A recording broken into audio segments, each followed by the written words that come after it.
O áudio que vocês vão ouvir agora é parte do podcast Xadrez Herbal. Caso vocês queiram ouvir mais sobre esse assunto e outros temas de política internacional, é só ir em xadrezverbal.com. Passemos agora para o match no qual eu e Felipe seguimos repercutindo a invasão russa à Ucrânia, que completou 6 meses nesta semana.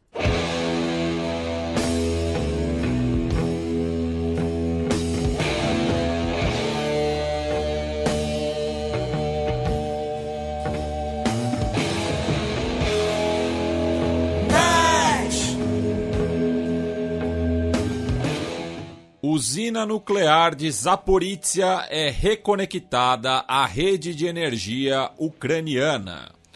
Tivemos de quinta para sexta, inclusive para os nossos ouvintes, podem reparar que a notícia que puxa o match é de hoje, dia 26, e a notícia que vai puxar o cheque também é de hoje, dia 26, tá? Então se a gente tem uma semana na história britânica, a gente tem um programa aqui atualizadíssimo. Brincadeiras à parte, tivemos um incidente. Você tá chamando o Reino Unido de atrasado, então é isso. Olha, retrógrado. Um pouco, né, assim, tipo, né, enfim. No caso, eu não vou falar pra Elizabeth o que eu falo pro rei da Espanha. Então, assim, quando ela cumprir o curso natural da vida dela, Charles renuncia. Tá? Enfim, tivemos um incidente na usina nuclear de Zaporizhia, ou Zaporizhia, que ela foi desconectada do grid de energia elétrica ucraniano. A gente falou disso, comentou dessa hipótese no último programa. Teve até ouvintes nossos, muito gentis, que falaram, eu já sabia que isso podia acontecer por causa do xadrez herbal e tal. Era uma das várias hipóteses, a gente apenas elencou as hipóteses, né? E o que acontece? Esse desconectar da rede elétrica, ele supostamente foi por combates, tá, envolvendo ali a região da usina, e por medidas de segurança ela teria sido desconectada da rede de energia elétrica. Tá? As autoridades ucranianas, via a Energoatom, afirmaram que foram devidos a provocações dos ocupantes russos. E agora a usina continua no sistema elétrico ucraniano e prover eletricidade para o nosso país. Tá? O que acontece? A primeira questão ligada a esse desconectar, a esse incidente, é a questão de segurança. Por quê? Se ela foi desconectada, a gente não sabe, tá? Ninguém sabe. Se alguém falar para vocês que sabe, tá mentindo. Tá? Quem sabe é uma dúzia de pessoas só, quem sabe o que realmente aconteceu numa usina nuclear no meio de uma guerra. Tá? Mas é o seguinte, uma possibilidade é você desconecta a usina nuclear da rede de energia elétrica, porém ela continua funcionando plenamente e isso não é um risco de segurança. E quando eu digo funcionando plenamente, é inclusive o resfriamento. Tá? Porque vamos lembrar, um reator nuclear, ele precisa ser resfriado, né? Para operar de maneira segura. Segunda questão é, se ele foi desconectado e junto com isso pode comprometer o funcionamento dela. Aí normalmente você tem geradores de segurança, de reserva, de backup, tá? Então não é, não. Então assim, se deu uma pane elétrica, ela explode da noite pro dia. Não, também não é isso. Mas isso pode, no médio e longo prazo, comprometer a segurança da operação. Foi exatamente o que a gente explicou no último programa. O problema em Zaporizhia não é o reator explodir do nada, o reator explodir porque atiraram nele, que nem como se fosse jogar Doom.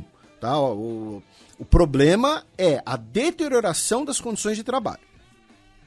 O segundo aspecto desse desconectar é se a usina for desconectada da rede de energia elétrica, continuar funcionando, mas com isso interromper o abastecimento de energia elétrica para a Ucrânia. Porque aí também informações, também dados que a gente colocou no último programa, né, a usina de Zaporizhia, ela é muito importante para o fornecimento de energia elétrica para a Ucrânia. Então, se a Ucrânia deixar de receber a energia elétrica da usina, parte das casas ucranianas, parte das empresas ucranianas vão ficar sem energia elétrica. Tá? Cerca de 1/5 da energia elétrica gerada na Ucrânia vem do complexo nuclear de Zaporizhzhia, tá? Que é a maior usina nuclear localizada na Europa com 6 reatores.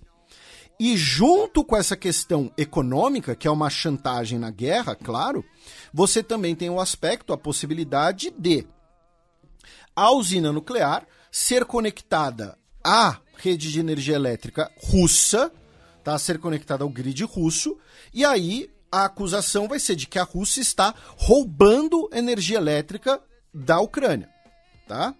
Então, são duas coisas separadas. Tivemos, então, um incidente numa usina termoelétrica próxima, tá? Que fez com que, por razões de segurança, a rede de energia elétrica tivesse sido desconectada. Tá bom? Então, resumidamente, foi isso que aconteceu. Foi um episódio que durou ali 24 horas, talvez menos. Porém, o Zelensky, no discurso habitual do governo ucraniano, que é...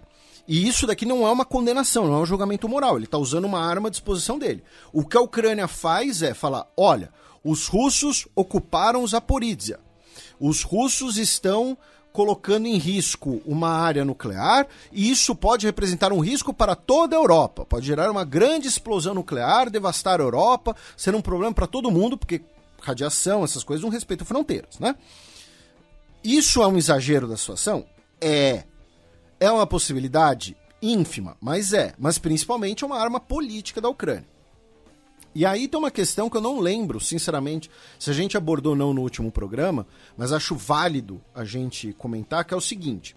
O Antônio Guterres esteve na Ucrânia, onde ele se encontrou com o Erdogan, isso a gente comentou no programa passado, se encontrou com o Zelensky em Lviv, no oeste do país, e o Antônio Guterres pediu a retirada de equipamentos militares do local da usina, pediu para que a usina seja visitada por uma missão da Agência Internacional de Energia Atômica e que a região da usina seja declarada uma zona desmilitarizada. E aí muitas pessoas podem falar, poxa, isso é uma solução razoável, né? Você manda uma missão da IEA inspecionar o que está realmente acontecendo, porque a usina continua operando, inclusive sob funcionários ucranianos, tá? Sob o staff habitual da usina. 43 países assinaram uma declaração conjunta solicitando à Rússia a retirada de suas tropas da região. Porém, é interessante colocar que nem Rússia e nem Ucrânia apoiam essa visita. A Rússia não apoia a visita, por quê? Porque é uma ferramenta de barganha deles, é uma arma que eles têm nessa guerra, o controle dessa usina. Eles falam que a missão chegaria via Kiev, o que comprometeria a imparcialidade da missão. Eles rejeitam a possibilidade de uma zona neutra, dizendo que a missão teria apenas funções técnicas, tá? Ou seja, eles já esvaziam essa possibilidade dessa missão. E por que a Ucrânia não quer essa missão? Ela rejeita uma missão da EA rumo a Zaporizhzhia sob ocupação russa, dizendo que concordar com a inspeção seria legitimar a presença russa na região. Tá? Então, se a gente concordar que a inspecione Zaporizhzhia sob controle russo, a gente vai estar reconhecendo o controle russo sobre a usina. Então a gente também não quer essa visita da IEA. Tá? Repito, é um assunto que a gente falou também no último programa. Tá? É uma chantagem energética, não é uma chantagem nuclear. Tá? De que o fim do mundo vai explodir e tal. Vamos lembrar, são usinas nucleares feitas durante a Guerra Fria, sabe, preparadas para aguentar porrada, tá? Preparadas para aguentar mísseis e impactos. E mandar um abraço para o nosso ouvinte Pedro Júnior. Tá? O comentário dele foi o seguinte: eu trabalho numa usina nuclear no Canadá e sofremos inúmeras dificuldades com atraso no recebimento de materiais devido aos problemas da cadeia de suprimento global, além de falta de mão de obra com gente afastada por Covid. Então fique imaginando as dificuldades apuridas em meio a uma guerra. Acho que é um milagre que 2 reatores ainda estejam em operação. No único dia, uma usina desse quilate demanda centenas de ordens de trabalho na manutenção de seus componentes para que seja gerada energia de maneira segura. É uma tarefa impossível manter Zaporizhzhia nessas condições, além de ser extremamente perigoso. Então, novamente, o problema, tá, não é o combate assim, um tanque acertar a usina. O problema é a deterioração das condições de trabalho. E aí, isso, junto com isso, o resfriamento dos reatores, a manutenção adequada, todo esse tipo de coisa. Tá? É aí que mora o perigo, ou seja, uma questão de médio e longo prazo. Né? Então, sobre a usina, é principalmente isso. Agora a gente vai passar brevemente por algumas notícias ligadas à guerra, depois a gente vai falar da independência da Ucrânia, e depois a gente vai falar de outras notícias em relação à guerra, depois a gente vai falar do assassinato, provavelmente assassinato, da filha do Alexander Dugin. Então, em relação à guerra, o governo russo, nessa semana, acusou a Ucrânia de ter envenenado, de ter usado material tóxico contra tropas russas, tá? Dizendo que vários soldados russos tiveram que ser hospitalizados por contaminação da toxina botulina tipo B.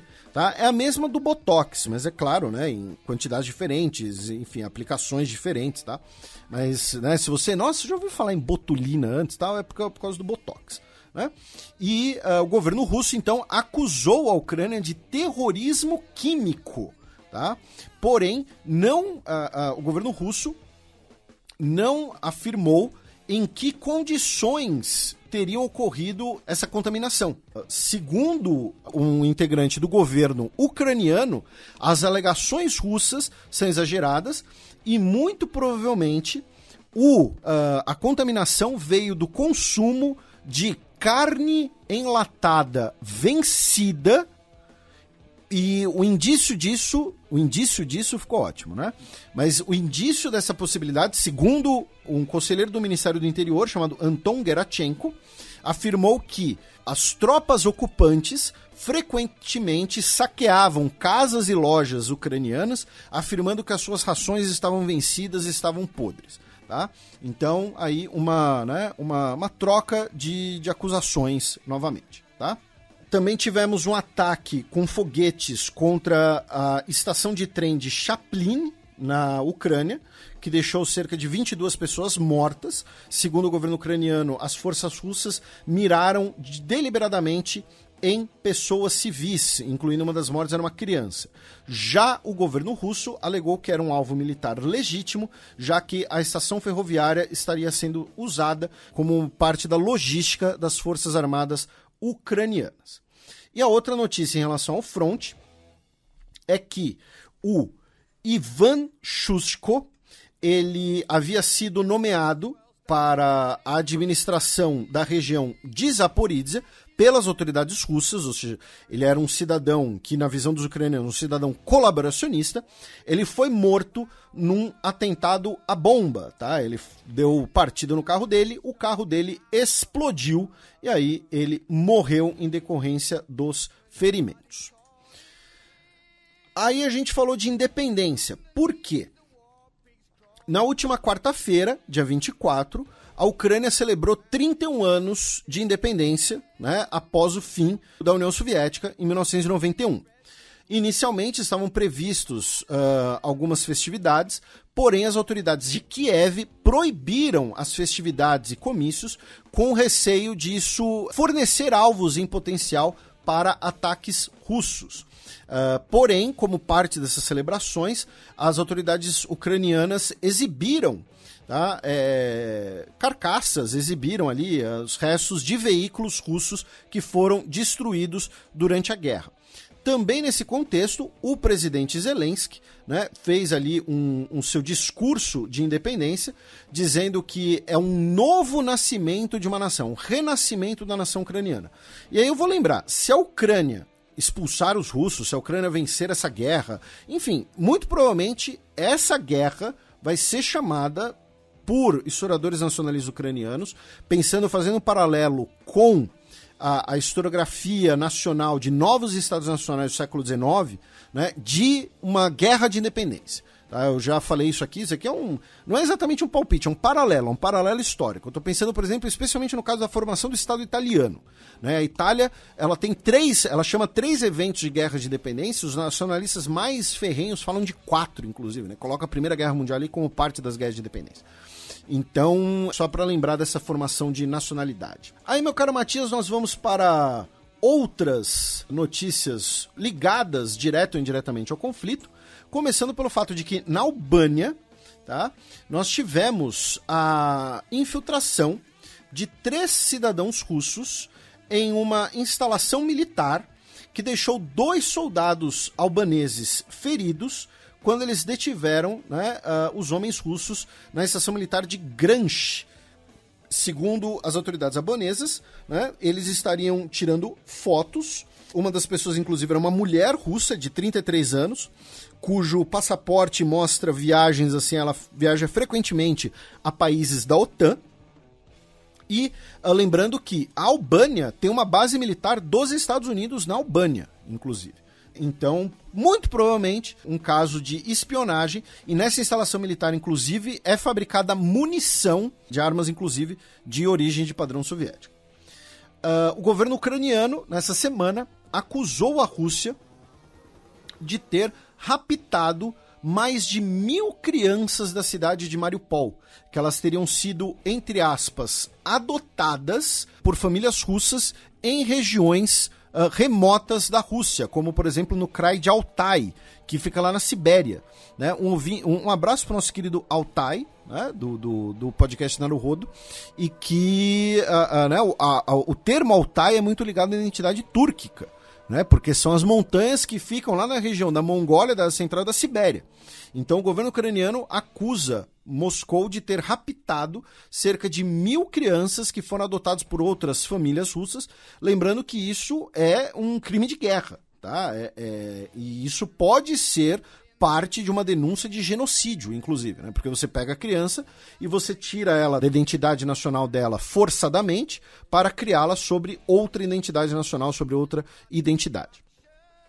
A Eslováquia anunciou que vai doar 30 veículos de combate para a Ucrânia, com mais recente grande doação aí de equipamentos militares por países da OTAN, equipamentos de origem soviética, claro. O Comissariado da ONU de Direitos Humanos, via a porta-voz Ravina Shamdasani, afirmou que o ato russo de usar jaulas para colocar prisioneiros ucranianos constitui um possível crime de guerra.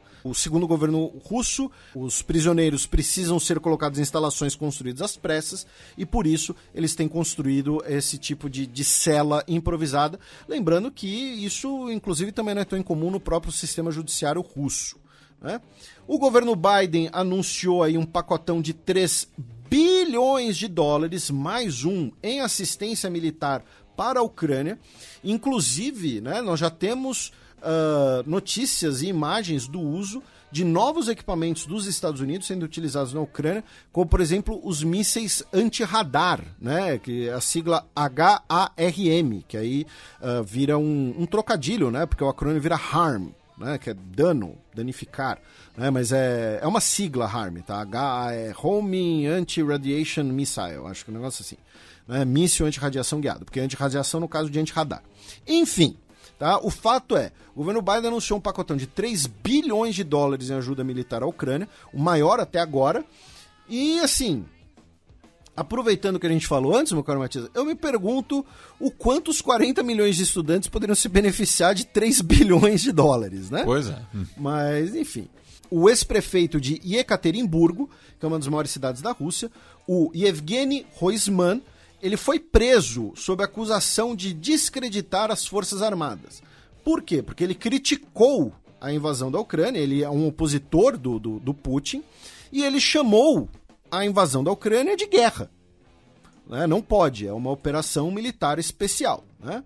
Então ele chamou a guerra de guerra e por isso ele foi preso. Tá? Eu fui colar, inclusive, Ekaterimburgo é a 4ª maior cidade da Rússia. Tá? Fica ali nos Urais. Ainda em relação a outras notícias, o patriarca Cirilo, da Igreja Ortodoxa Russa, disse que não vai ao Cazaquistão, tá, para um encontro ali de lideranças religiosas. Consequentemente, né, ele não se encontrará com o Papa Francisco. Tá?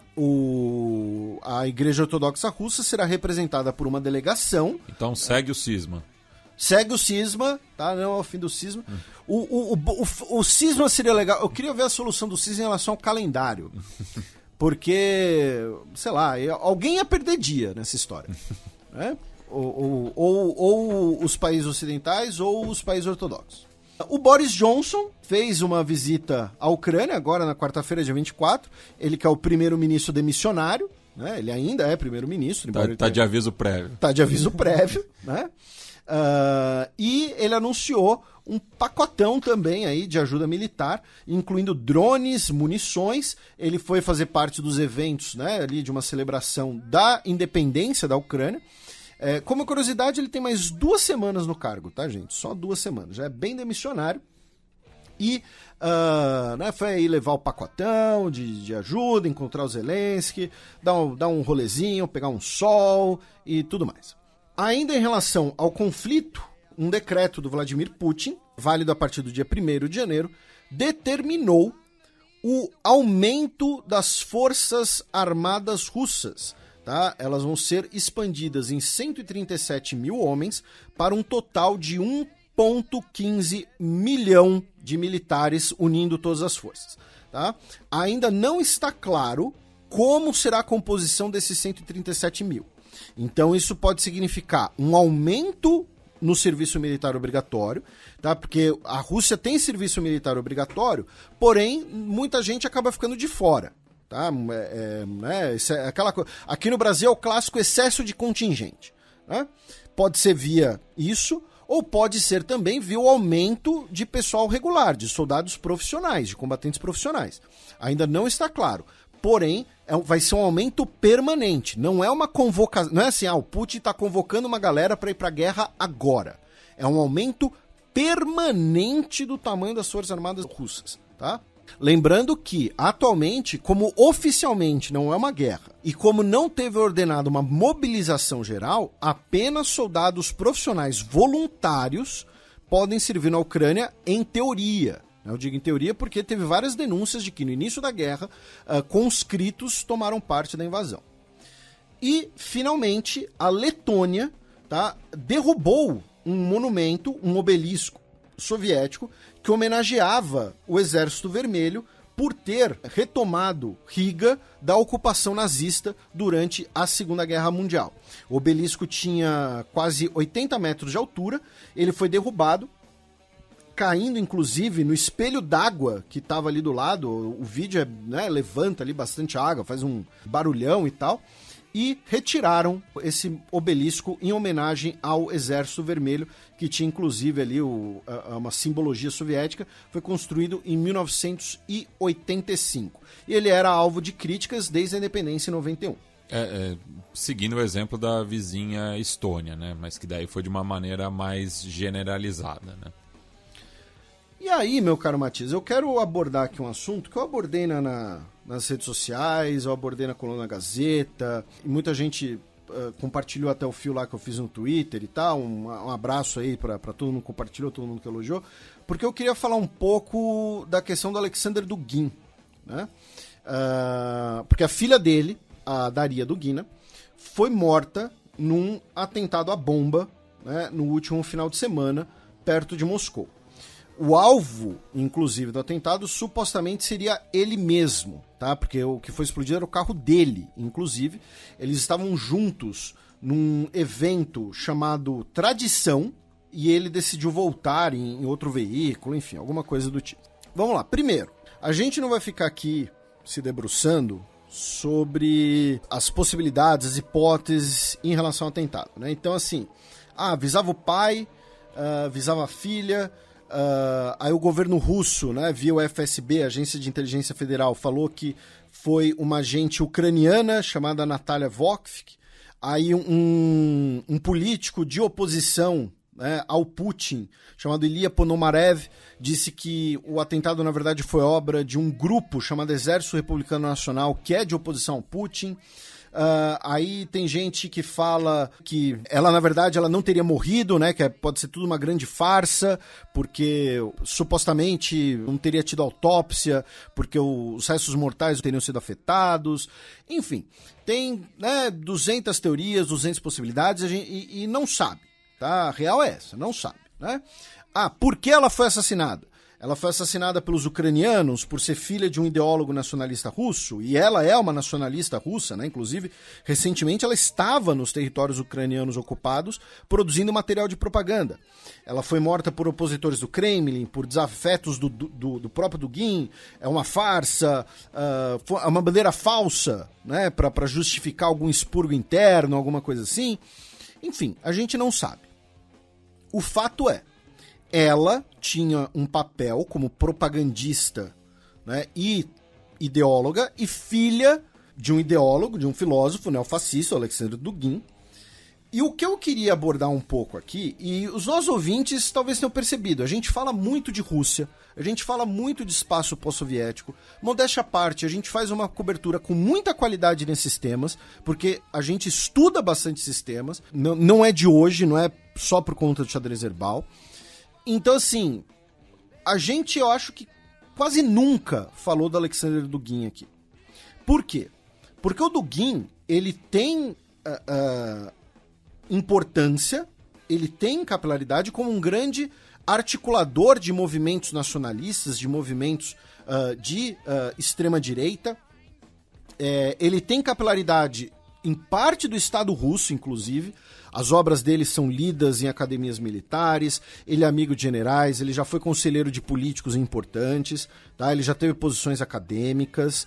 Enfim, eu não estou dizendo aqui que o Dugin é insignificante, que o Dugin não é ninguém, que o Dugin não tem um papel. Mas é o seguinte, a influência do Dugin está muito mais em nacionalistas e na articulação de movimentos nacionalistas fora da Rússia, em alguns setores russos, principalmente as Forças Armadas, do que no Kremlin.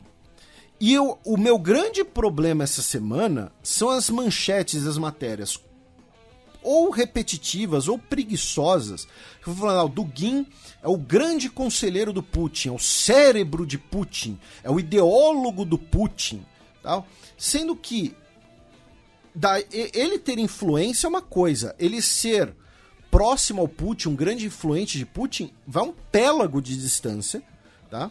Não existem registros deles juntos. O Dugin, inclusive, desde 2014, critica o Putin, porque em 2014 o Dugin já defendia que a Rússia não devia parar na Crimeia, a Rússia deveria anexar, invadir outros territórios ucranianos. Eles divergem, por exemplo, em relação à China. E, por que eu usei o termo preguiça, Matias? Porque, assim, vamos lá, o Dugin pode ter alguma influência em relação ao Putin? Pode, mas nada indica que tenha, muito menos que seja uma alta influência. E que tenham intimidade. Isso, não existe uma fotografia deles juntos. Você pega, por exemplo, o fundador do grupo Wagner, né, do grupo de mercenários, você tem diversas imagens dele junto com o Putin. Você não tem uma foto do Dugin junto do Putin. Tá? E assim... E até assim, numa questão que daí esbarra no orientalismo também, né? Uhum. Querem pintar o Dugin como se fosse um Rasputin. Isso, porque ele tem esse visual, né, de uma barba longa e tal. Então é aquela coisa, ele é um Rasputin, então uma coisa meio caricata, então olha só, tudo coisa de maluco, é coisa de doido, né? Cria uma caricatura e... Como se ele fosse a eminência parda. Não é. Então, esse que você falou, o primeiro elemento da preguiça. É olhar e falar, nossa, que cara bizarro, vamos, né? E quem alimenta, só pra deixar claro, quem alimenta essa ideia de que o Dugin é próximo do Putin, tem nome. Chama Alexander Dugin. Porque isso aumenta a moral dele, o prestígio dele em outros grupos internacionais, inclusive ele cobra pra fazer palestras e tudo mais, beneficia ele mesmo. E segundo, por que eu falo de preguiça? Porque essa caricatura, ela nubla, né, os principais análises e interpretações sobre o Estado russo e não vai a fundo para ver as pessoas que têm de fato influência. Né? Porque você pega essa figura caricata, que gosta de aparecer, que tem influência em grupos políticos, que tem influência em articulações políticas, e você fala, olha só, esse cara é o cérebro do Putin, é o ideólogo do Putin, né?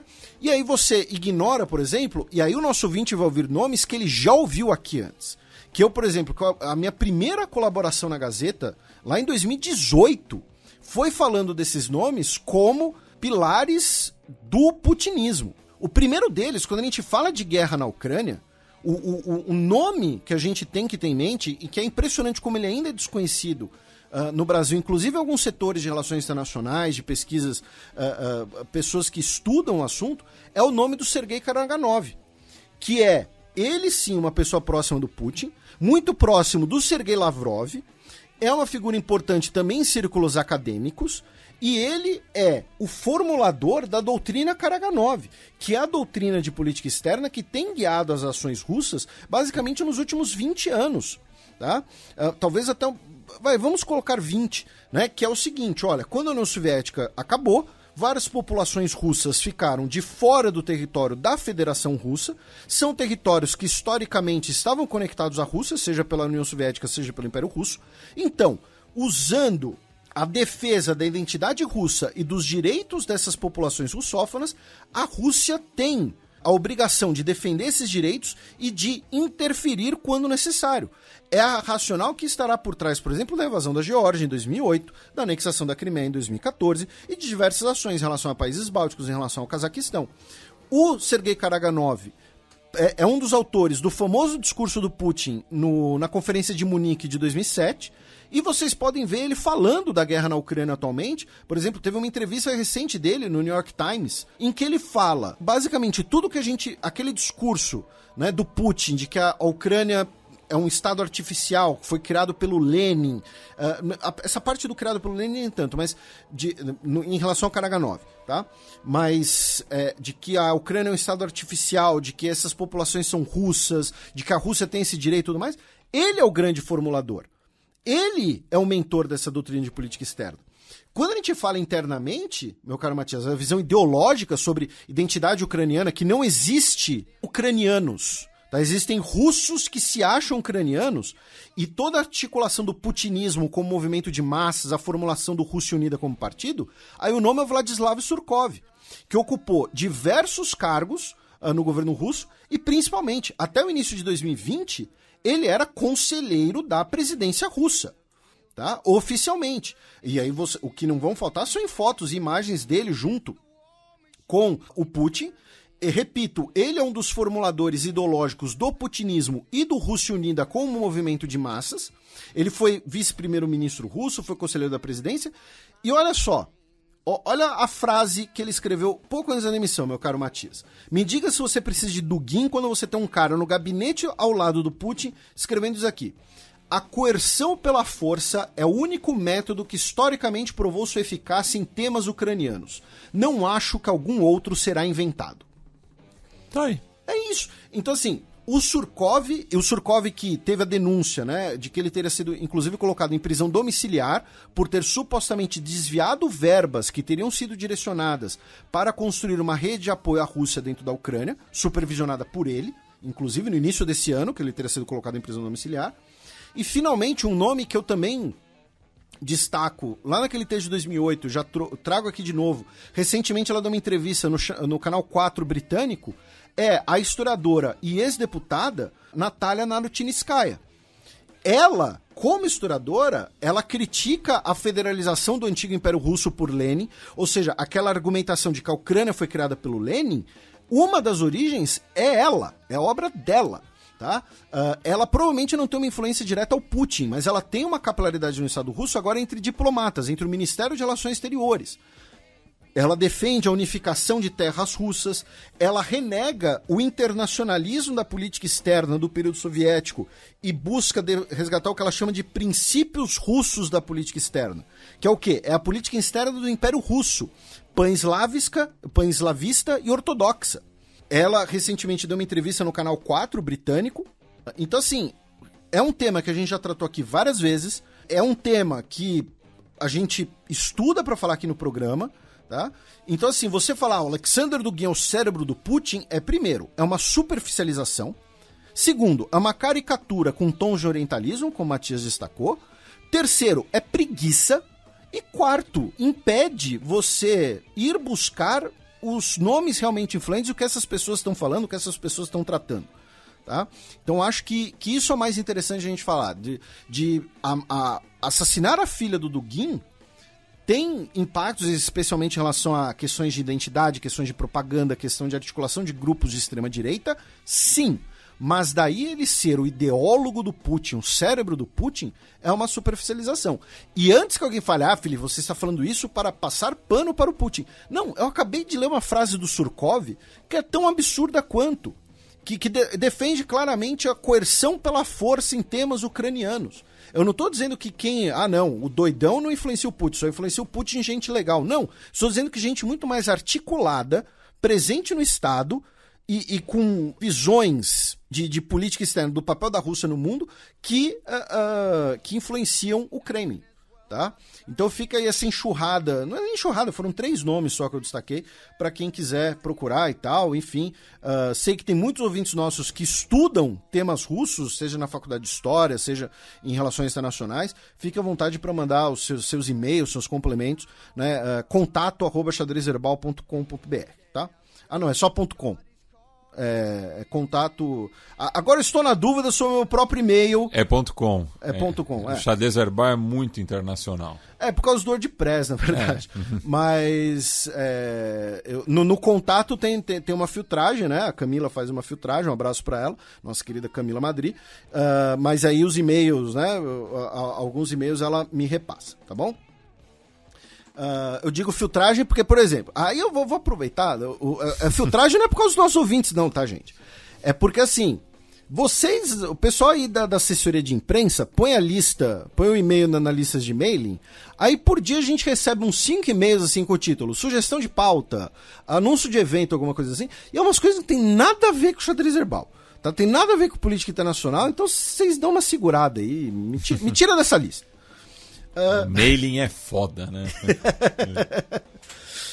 Então por isso que aí na hora de ver e-mails importantes acabam ficando perdidos. Vou aproveitar, inclusive, e dar uma resposta pública. Mandar um abraço pro pessoal que organizou a Feira do Livro da Universidade Federal de São Carlos. Porque eles me convidaram e eu só vi o convite praticamente em cima da hora, porque foi tanto e-mail ali, acabou se perdendo. Então peço desculpas, um abraço pro pessoal da Federal de São Carlos.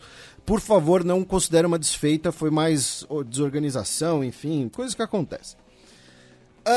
Da Rússia, meu caro Matias, a gente cruza a fronteira com a Finlândia, onde a primeira-ministra Sanna Marin, ela pediu desculpas por uma questão, porém se envolveu em outra questão.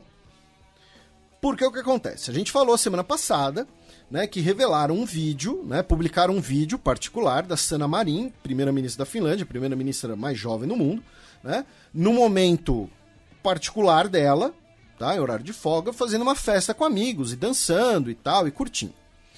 Afinal, ela só tem 36 anos de idade. E é uma pessoa, como qualquer outra. Ela está primeira-ministra. Girls just wanna have fun, já diria Cyndi Lauper. Pois é, e aí a gente até comentou, primeiro, da questão do potencial, né? Do potencial não, né? Da clara questão de discriminar ela por ser uma mulher. Porque assim, o Berlusconi... Uma mulher jovem e independente. São 3 coisas que o pessoal não se conforma. O Berlusconi fazia suruba. Né? O Boris Johnson fez festinha na pandemia e tal. Enfim, ela fez lá a festa. E aí ela fez o teste toxicológico para mostrar que ela não estava sob efeito de drogas. Tá? Ela fez o teste, depois de dizer que não faria, mas ela fez para... drogas ilícitas, no caso, né? Isso. Foi testada para cocaína, anfetaminas, enfim, todo esse tipo de coisa. Junto com isso, várias mulheres finlandesas, e de outros países também, mas mulheres finlandesas, postaram vídeos dançando em solidariedade a ela, algumas inclusive imitando ali a dança que ela fez, tá? Enfim, os movimentos dela. O que dá pra criticar é que ela não tem swing nenhum, né? Mas... Então, assim, aí ela se emocionou, defendeu o direito de ter vida social, de direito à alegria, né? Que ela é um ser humano e tudo mais. Que ela estava num momento privado, né, novamente. Vamos lembrar, né, e aí eu tenho uma coisa que acho que também pode ter colaborado no caso da Sanna Marin, que é o fato de que durante a pandemia ela saiu ela foi numa boate, numa casa noturna, alguma coisa assim, e deixou o celular em casa, né? Teve uma história assim. Então, isso talvez tenha colaborado. Mas, enfim, ela foi lá, pediu desculpas, né? Fez o teste antidrogas e pá, parecia que ia tudo acabar. Porém, aí veio outro problema, né? Publicaram, né, uma foto, tá? Nessa semana, uma foto de um evento privado na residência oficial, tá? Publicaram no TikTok de uma delas, tá? 2 influenciadoras digitais finlandesas estavam dando um selinho e cobrindo os seios, elas estavam sem blusa, com a blusa levantada, cobrindo os seios com uma placa escrita Finlândia. E aí, uma delas publicou no TikTok e ainda escreveu na legenda, né, Kesarata, né, que é o nome da residência oficial. E aí a Sanna Marin teve que novamente pedir desculpas, né, dizendo que essa fotografia não é apropriada e esse tipo de foto não deveria ter sido tirada na residência oficial. Então, teve esse caso. Mas, novamente, assim, no fundo, primeiro, é bizarro, né, o fato da sociedade se mobilizar porque a primeira-ministra estava dançando, recebeu amigos para uma festa no horário de folga. Segundo, assim, isso mostra que as coisas estão um pouco, talvez, tranquilas também na Finlândia, pois né? É. Mas, enfim. Então tá aí. A Sanna Marin tem direito de fazer o que ela quiser nos horários de folga dela e, enfim, na vida privada dela. Tem que ter essa separação entre vida privada e a vida pública. A Finlândia nem tá numa crise tão grande assim pra meter um Roberto Dinamite, né? O país nessa situação e ela dançando. Mas, então, aparentemente, fim da história, né? Fim dessa história na Finlândia. Da Finlândia, vamos para a Noruega, com 2 coisas. Primeiro, o governo norueguês tem que ir catar coquinho, para não usar outros termos. Porque mataram, tá? Eu não vou usar o termo sacrificaram, tá? Mataram uma morsa de 590 quilos, que havia sido batizada de Freya e que tinha se tornado ali uma espécie de mascote do verão de Oslo, tá? Porque ela passeava pela marina, ela surgia perto dos barcos e tal, ela emergia perto dos barcos, ela fuçava ali as lanchas e tudo mais, e aí, por conta de aparentemente, né, temer incidentes, as pessoas começaram a se aproximar, pessoas queriam inclusive interagir com a morsa, né? Por favor, gente, não faça isso, tá? Ainda é um animal fofinho, bonitinho, simpático, bonachão, mas ainda é uma morsa de 590 quilos, né? E aí mataram o bicho, né? Entre aspas, né, sacrificaram o bicho. E teve gente, inclusive, que defendeu a atitude e tal, que ela estaria atrapalhando tudo, que ela teria danificado barcos e danificado... Enfim, e mataram o bicho. A troco de nada, o bicho tava lá sendo um bicho, vivendo a vida dele. Tá? Ele tava, sabe, bizarro isso. Bizarro, ainda mais a Noruega, que sempre busca passar a imagem de um país progressista, né, de um país que, enfim, né, preserva o meio ambiente, blá, blá, blá, blá, blá, blá. E a nossa ouvinte... nos segue no Twitter, a Larissa Avelar, ela que é de João Pessoa e reside em Oslo. Ela fez uma longuíssima thread, que nesse momento no Twitter tem mais de 14 mil compartilhamentos, mais de 80 mil curtidas, e virou matéria no UOL, e só que assim, ela nos marcou, tá? Ela nos marcou na thread, junto com o pessoal do Medo e Delírio, junto com outros produtores de conteúdo. Então, a gente viu a thread antes de ser modinha, sob cortesia da própria Larissa Avelar. Então, a gente agradece o carinho, manda um abraço pra ela. E sobre o que é a thread? Que o braço editorial da editora Aschehoug, ou Aschehoug, eu não vou saber pronunciar, porque se a vida é curta demais pra aprender alemão, quanto mais norueguês, publicou um livro didático, né? E o livro se chama Fabel, tá? Cobre os 3 últimos anos do ensino médio, e a ideia do livro, segundo a Larissa, é trabalhar o idioma através de assuntos atuais, interação entre textos e imagens, enfim, é um livro didático. E o Bolsonaro e declarações do presidente Jair Bolsonaro ilustram o capítulo sobre teorias da conspiração. falando de negacionismo na pandemia, falando de pandemia no mundo, né, falando de como foi a pandemia no Brasil, inclusive. E aí ela faz a lembrança, inclusive, que fala que o Jair Bolsonaro tem que ser lembrado pela pandemia, porém, como uma mulher latino-americana sem dinheiro no bolso, vivendo na Noruega, desconfia que colocar o foco no Brasil é resultado também de uma mistura de imaginário europeu, porque líderes do norte global como Trump e Boris Johnson estão ausentes, né, nesse capítulo. Enfim, então ela divulgou isso e, repito, virou até matéria lá no UOL, então um abraço para Larissa Velar. Saindo da Noruega, vamos até o Reino Unido, a gente cruza ali o Mar do Norte, já que agora temos, a partir do último domingo, uma greve no maior porto de cargas do Reino Unido, no porto de Felixstowe. Tá? É a primeira paralisação desde 1989, tá? Devido à falta de ajustes salariais e defasagem em relação à inflação.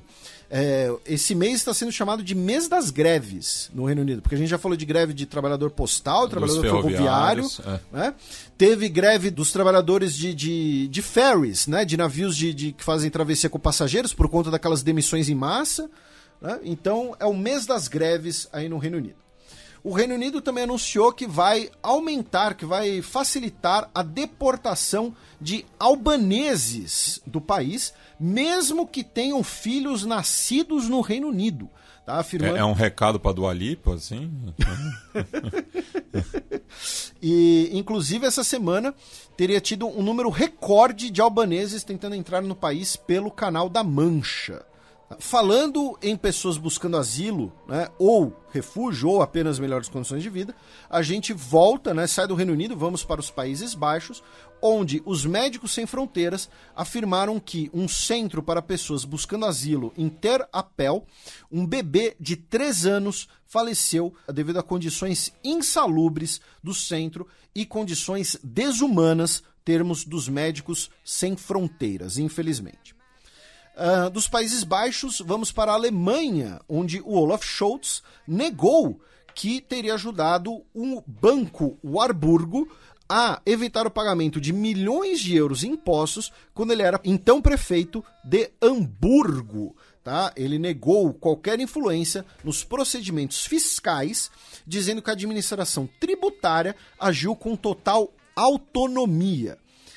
Junto com isso, né, então junto com esse possível escândalo de corrupção que ele esteve envolvido, lembrando que ele estava no Uber Files também, sobre quando ele era prefeito de Hamburgo, mas o que é às vezes visto como a falta de um apoio mais contundente da Alemanha para a Ucrânia e também a possível crise do gás, a aprovação do Olaf Scholz está desabada, tá? É a mais baixa desde que ele assumiu o governo no último dezembro.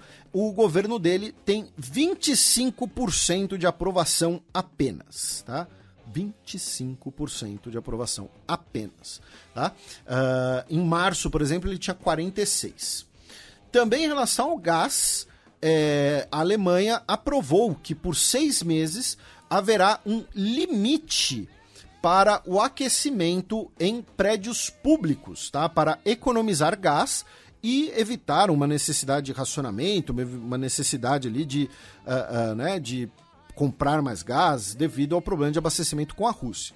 Né? Então agora nós teremos um limite de 19 graus, tá? Para prédios públicos, tá? De aquecimento. Mas nossa, 19 graus é muito frio, eu sou de Bangu, 19 graus para mim é temperatura sub-zero. Então eu vou sugerir aqui completamente de graça para o governo Olaf Scholz uma campanha de conscientização. Vocês vão pegar uma senhorinha alemã, tá? Vou tirar uma foto dela sorridente, com os braços estendidos, segurando um casaco. E o nome da campanha vai ser Não Esquece o Casaquinho. Tá? Tem que ser no diminutivo. Mas não tem diminutivo alemão. Se vira. Tá? Escreve, não sei como é casaco alemão, e aí escreve inho depois. Entendeu? Mas enfim. Que nem o mascote do Hertha Berlim, que é o Hertinho, em homenagem ao Marcelinho Paraíba. Ah, é? É.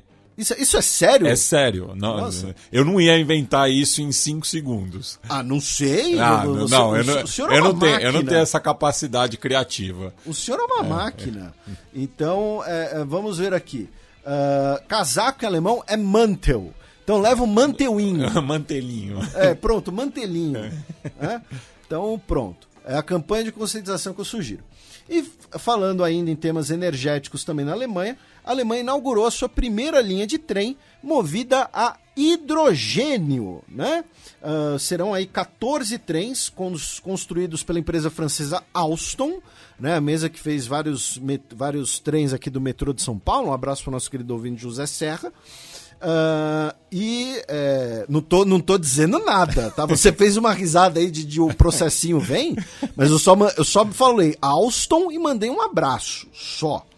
Mas o estado da Baixa Saxônia vai substituir locomotivas a diesel por esses veículos movidos a hidrogênio, tá? Não sei como funciona, tá? Para mim é mágica, tá? Na fronteira entre Alemanha e Polônia, né, sobre o rio Oder e a morte dos peixes, segundo um instituto de pesquisa alemão, tá, o Instituto Leibniz, muito provavelmente a culpa da morte foi um alto número, uma presença muito grande de algas tóxicas, muito provavelmente consequências de poluição industrial. Segundo o Instituto Leibniz, foram algas da espécie Prymnesium parvum, tá, que foram identificadas em grande quantidade, com muitas toxinas, e essas algas elas absorveriam as toxinas industriais e, enfim, deixando a água tóxica, alguma coisa do tipo, tá? Novamente, não sou biólogo, não somos biólogos, zoólogos, alguma coisa assim, mas, e segundo a própria instituição, é um evento muito raro, tá? Mas que a origem está na poluição industrial, tá? E as algas teriam contribuído, né, para difundir, para espalhar a poluição. Da Polônia, vamos para a Hungria, tá? Com 3 notícias sobre a Hungria. A primeira delas é que o governo húngaro demitiu os meteorologistas do país porque os dirigentes do Serviço Nacional de Meteorologia falaram: olha, vai ter uma tempestade, então cancela o show de fogos de artifício do dia de Santo Estevão, marcado para o sábado, dia 20. Tá? Santo Estevão é o patrono da Hungria, inclusive, né? A maior catedral de Budapeste é a Catedral de Santo Estevão. E aí... Que do húngaro é Istvan. Isso, exatamente, né? E por isso que vários húngaros chamam Istvan. O saudoso professor do Departamento de História, o Istvan Jancsó. E aí os meteorologistas falaram: vai ter uma tempestade, cancela o negócio, vai dar ruim. E não teve tempestade, né? E aí demitiram os caras. A segunda notícia é que a Hungria anunciou na terça-feira que vai enviar ao parlamento a revisão das leis nacionais que foram criticadas, né, que foram consideradas irregulares pela Corte Europeia. Para o quê? Para desbloquear os fundos europeus destinados à Hungria.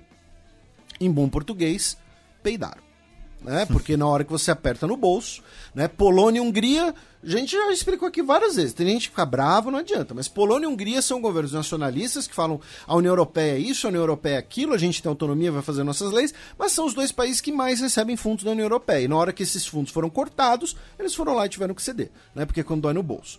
E a terceira notícia, meu caro Matias, nos foi enviada, né, pela nossa ouvinte Júlia Carvalho, que é o seguinte: a gente falou da Coreia, né, sobre índice de fertilidade, e aí, agora, o governo húngaro, né, publicou o relatório intitulado Sinais de uma Educação Rosa na Hungria, né, um relatório do Escritório de Auditoria do Estado, dizendo que a baixa fertilidade da Hungria, a baixa taxa, né, de natalidade húngara, é culpa do número de mulheres com ensino superior ter crescido.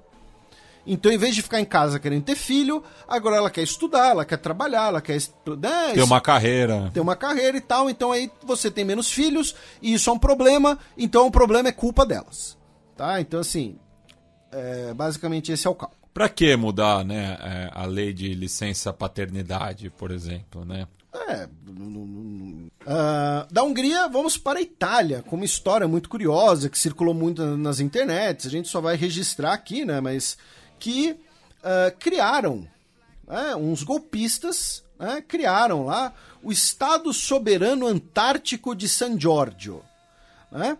E 700 pessoas na Itália, né, compraram a nacionalidade falsa desse Estado católico, que teria um atraente sistema tributário, e os golpistas arrecadaram cerca de 2 milhões de reais, 400 mil euros, e 12 pessoas foram presas, né, pelo esquema, incluindo aí um ex-procurador. E aí aquela coisa, né? Tem tipo de crime que você não tem exatamente vítima, você tem cúmplice.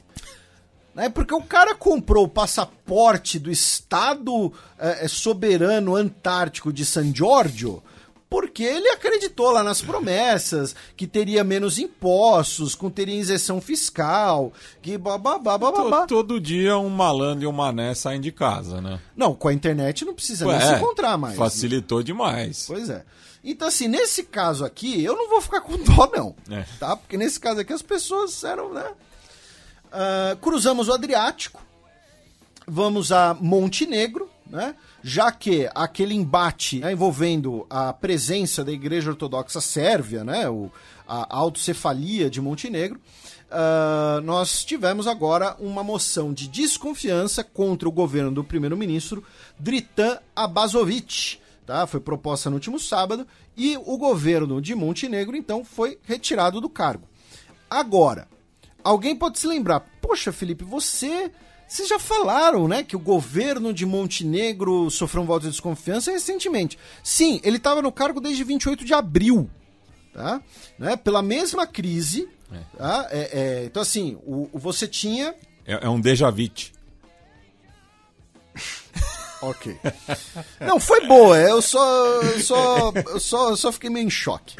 Mas, assim, você tinha o governo do Krivokapic, que era considerado pró-Sérvia. Aí ele sofreu voto de desconfiança. Aí entrou o Abazovic com uma coalizão mais ampla que também tem grupos pró-União Europeia. E agora ele tomou também o voto de desconfiança. Muito provavelmente a solução, né, vai ser, eventualmente, dissolução do parlamento e novas eleições. A questão também entra aí, que é importante destacar, é que o Dritan Abazovic, ele é de origem albanesa e é muçulmano. Então isso também contribuiu para grupos, especialmente os grupos pró-Sérvia, se tornarem ali uma oposição ferrenha ao governo dele, tá? Pela questão do simbolismo de Kosovo e tudo mais, tá? Então em Montenegro, fim do governo. Veremos aí os próximos capítulos. E finalmente vamos para a Turquia, né? Aquele país que, um dos países aqui que serve de coringa no nosso roteiro, porque a gente às vezes põe na Europa, às vezes põe no Oriente Médio. Mas primeiro, o Erdogan, no início da semana, ele disse que não pode excluir a possibilidade de diálogo com autoridades sírias. Tá? Por quê? O Erdogan, ele tem sido a principal liderança anti-Assad desde o início da guerra. Os grupos armados anti-Assad que ainda operam na Síria são os apoiados pela Turquia. Então por que agora ele quer negociar com a Síria, com o Assad e tudo mais? Porque a Turquia quer devolver, a palavra é essa mesmo, né? Quer que os sírios que buscaram refúgio na Turquia voltem para a Síria. E a Turquia sabe que para fazer isso precisa negociar com o governo sírio. Então vou negociar com o governo sírio para mandar esse pessoal embora, de volta, porque a população não está gostando disso, porque isso está afetando minha imagem e tal. E aí entra a questão dos territórios curdos na fronteira. Quando os Estados Unidos abandonam a aliança curda no governo Trump, né, que o Jim Mattis, inclusive, pede demissão, e os turcos ocupam ali a faixa de território na fronteira, eles estão progressivamente reassentando sírios ali, né, sírios árabes, ou seja, é você tirar os curdos de um território da fronteira e colocar sírios árabes que a Turquia não vê como uma ameaça. Então, tá tudo ligado. Infelizmente, o dia 20 de agosto, na Turquia, foi marcado por 2 acidentes rodoviários quase simultâneos, muito parecidos inclusive, que deixaram no total 35 pessoas mortas e mais de 50 pessoas feridas, inclusive algumas em estado grave. Um foi um caminhão, outro foi um ônibus, e ambos tiveram falhas nos freios e deixaram mortos. Inclusive um deles, entre os mortos, estavam 3 bombeiros. Então tivemos aí um dia muito, muito trágico na Turquia, infelizmente. Também essa semana, O Erdogan recebeu o presidente da Palestina, o Mahmoud Abbas, uma semana depois de anunciar a normalização de relações entre Turquia e Israel. Então ele recebe o Abbas justamente para mostrar ali que, a gente normalizou relações com Israel, mas a gente continua amigo da Palestina, continuamos defendendo a Palestina, e o próprio Erdogan falou isso, né, ao recebê-lo em Ankara, uma visita de 3 dias, tá, dizendo que laços com Israel não significa enfraquecer o nosso apoio a uma Palestina independente e a defesa dos locais sagrados de Jerusalém. Ele falou em Al-Quds, mas enfim, em Jerusalém. E finalmente, falando em Turquia, uma notícia brasileira, a Marinha do Brasil operava, né, o porta-aviões em São Paulo até 2017. Ele era o antigo Foch, né, da Marinha Francesa, né, da classe Clemenceau. Era um navio antigo e mesmo na época que o Brasil comprou o navio, né, no início dos anos 2000, para substituir o Minas Gerais, tinha uma polêmica muito grande sobre o navio devido ao uso de amianto na composição dele. Tá? Ele chegou ao Brasil em 2001. Inclusive em 2005, se não me engano, ele teve um incêndio na Casa das Máquinas, ficou um tempão fora de operação. E o que acontece? Segundo o projeto original, o navio tinha 760 toneladas de amianto, que é um material extremamente tóxico. Com as reformas e readequações, segundo o relatório mais recente, quando ele foi vendido para virar sucata, ele está com menos de 10 toneladas de amianto. E aí ele está sendo enviado à Turquia, justamente. Na verdade, acho que ele vai para o Chipre, para ser desmontado, né? Mas ele vai passar pela Turquia. E é possível que, devido à presença de amianto, o navio seja rejeitado pela Turquia. E aí talvez ele tenha até mesmo que seja devolvido ao Brasil, né? O Nicolás Pamplona fez uma matéria bastante completa, bastante interessante na Folha de São Paulo sobre o assunto, ouvindo diversas fontes. E uma dessas fontes, inclusive, falou uma coisa curiosa.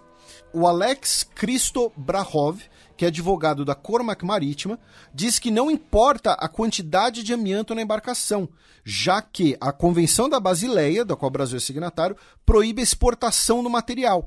O amianto deveria ter sido todo retirado aqui e dado destinação aqui.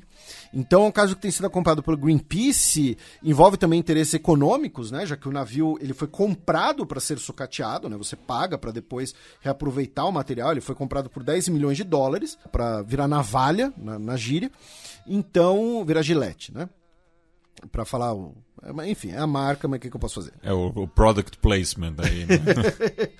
E, enfim, é uma discussão muito interessante. Para quem quiser, recomendo a leitura lá do Nicolás Pamplona na Folha de São Paulo.